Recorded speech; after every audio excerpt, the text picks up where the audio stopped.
Olá, gente, graça e paz. Eliade aqui, tudo bom? Vamos continuar a nossa série de reflexões sobre as parábolas de Jesus. E agora a gente vai entrar no livro de Marcos. A parábola de hoje é a parábola da luz encoberta ou manifesta, a depender da tradução, da edição. Tá certo? Acho que talvez lá em Lucas, que a gente vai ver que essa parábola também tem em Lucas.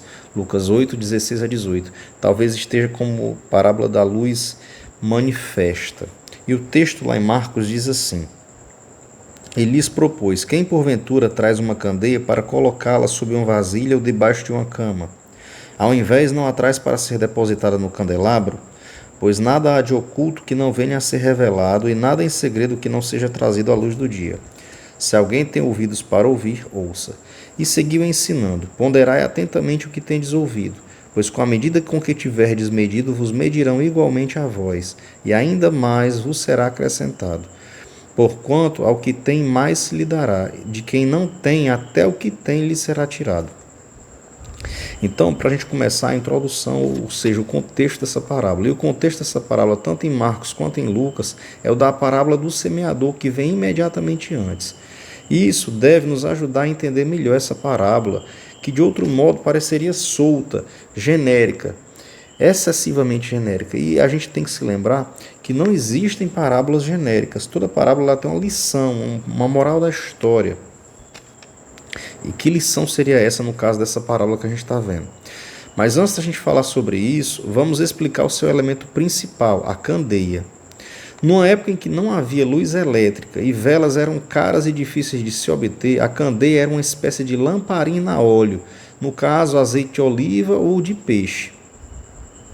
Seu propósito era iluminar as escuras casas das regiões montanhosas, desérticas ou à beira-mar de Israel, na qual viviam Jesus e seus ouvintes. A lógica, então, é colocar esse instrumento no lugar mais alto da casa, um lugar propício para pendurá-lo, chamado normalmente de velador, onde sua função seria mais útil e necessária. E agora que a gente vê esse pequeno contexto, essa pequena introdução, qual o significado dessa parábola? Então, considerando que Jesus, como sempre, utiliza um elemento do cotidiano das pessoas para ilustrar um conceito eterno, um valor do reino, que conceito seria esse? Pensamos que duas coisas chamam a atenção inicialmente. Em primeiro lugar, Jesus começa ao contrário. Mas como assim ao contrário? Ele começa falando de uma hipotética e absurda situação de alguém colocar uma candeia debaixo de uma vasilha ou de um jarro ou debaixo da cama. O ponto aqui não é falar, por exemplo, do risco da chama se apagar ou da cama pegar fogo. Não se trata disso. Lembrem que esse detalhe não importa. Não importa. Alguns detalhes não importam. Mas o questionamento, isso sim é importante. Aquilo que você e eu fomos chamados a fazer, nós temos feito ou temos escondido e apagado nossa chama? O absurdo da situação deve nos levar a refletir a esse respeito. Será que eu não tenho cumprido o meu propósito, sendo, portanto, inútil? Então, em segundo lugar, ainda há uma dúvida que permanece. O que é, de fato, essa candeia da história? E eu falei sobre o nosso chamado, função ou propósito, mas isso pode ser apenas parte da lição. E eu acho que eu tenho alguma razão, pois a parábola termina com: porquanto ao que tem mais se lhe dará, de quem não tem, até o que tem lhe será tirado. E curiosamente isso parece muito com o final da parábola dos talentos, conforme a gente viu lá em Mateus 25 e 29. A candeia aqui, portanto, poderia ser um talento que Deus confia ao homem, ao seu servo, e deseja ver brilhar. Quando eu olho para o contexto da parábola atual, contudo, que vem logo na sequência da parábola do semeador, como eu falei, cujo foco é o evangelho, a pregação da palavra de Deus, e olho para o verso 24, que diz: pois com a medida com que tiverdes medido, vos medirão igualmente a vós, e ainda mais vos será acrescentado. Além dos talentos, ou talvez como um deles em particular, penso no dom da fé. A fé, ela não pode ser escondida, mas precisa ser posta em evidência. E aqui só para a gente fazer uma aplicação / conclusão. A fé que dizemos possuir em Cristo não pode ser vivida às escondidas, mas de maneira pública. Nada de ser crente ninja, nem agente secreto. Jesus quer discípulos que sejam suas testemunhas, seja em Jerusalém, tanto na Judéia como em Samaria, até os confins da terra, que é o que diz lá em Atos 1:8. E eu acho importante a, entre aspas, diferença apontada por Lucas no verso 16, de maneira que todos aqueles que entram vejam o resplandecer da luz. A candeia, ela não é o centro é a luz. Ela ilumina o ambiente escuro e sujo do nosso coração. Nós somos veículos dessa luz, comunicando o amor de Deus derramado em favor da humanidade na pessoa de seu Filho Jesus.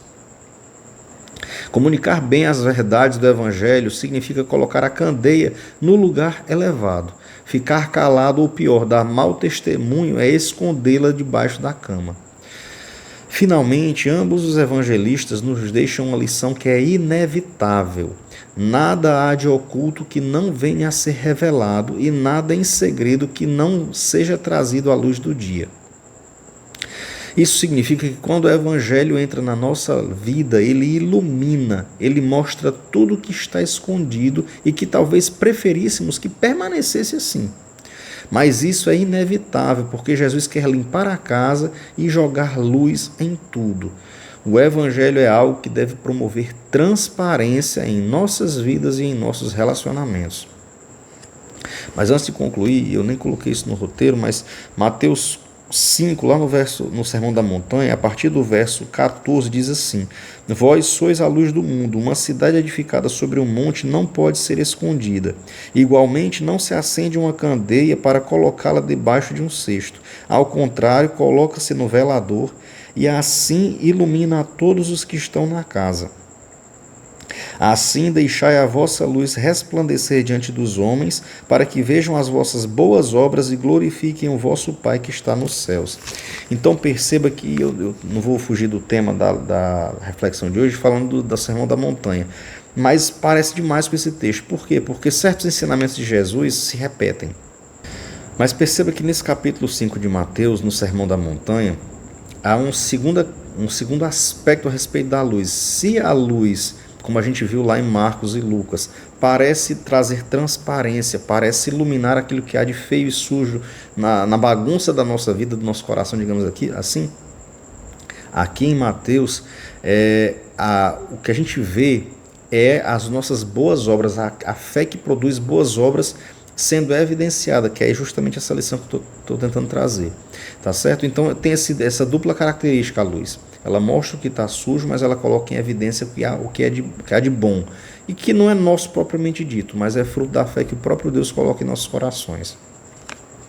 Mas para a gente concluir, Jesus se assemelha aos profetas antigos, como Ezequiel, por exemplo, ao dizer: quem tem ouvidos para ouvir, ouça. E repete enfaticamente: ponderai atentamente o que tendes ouvido. Então, para concluir, a minha oração é que a mensagem da salvação que recebemos não encontre ouvidos surdos, que Deus nos ajude a levar sua luz aos lugares altos, aos lugares devidos, e que não sejamos empecilhos para a sua luz brilhar em nosso redor. Amém? Se esse vídeo falou com você, curta, comente, compartilhe, e Deus abençoe você e sua semana.